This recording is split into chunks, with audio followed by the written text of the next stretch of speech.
Hey, Tobe, you did what? Mama Nkechi's voice was so loud it could have woken the ancestors from their eternal rest. The Harmattan haze hung heavy over the village of Umuofia, making everything look dusty and sleepy. But on this day, the air was thick with something else entirely.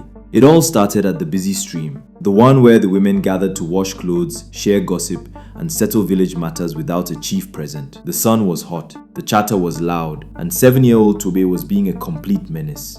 There is a proverb that says, "What an old man sees while sitting down, a young man cannot see even if he stands on a stool." But Tobe wasn't even trying to look. He was chasing colorful dragonflies, splashing muddy water on the women's freshly washed wrappers, and just being a general nuisance.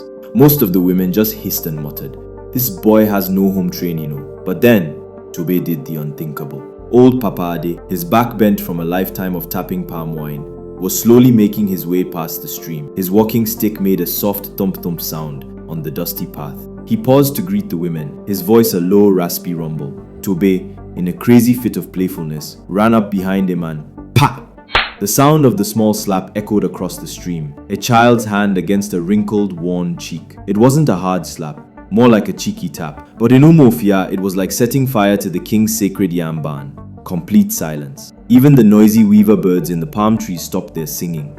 Papa Ade froze, his hand slowly coming up to touch his face. He didn't look angry, he looked surprised. As surprised as you would be to see a fish climb a tree. Then, like a pot of water boiling over, the chaos erupted. "Abomination!" one woman screamed, throwing her hands on her head as if the sky was falling. "Has a demon entered this child?" another shrieked, clutching her chest. Word of Tobe's crime traveled faster than a bushfire in the dry season. Before Tobe could even figure out why everyone was shouting, his father, Mazio Kafo, was dragging him by the ear towards the village square.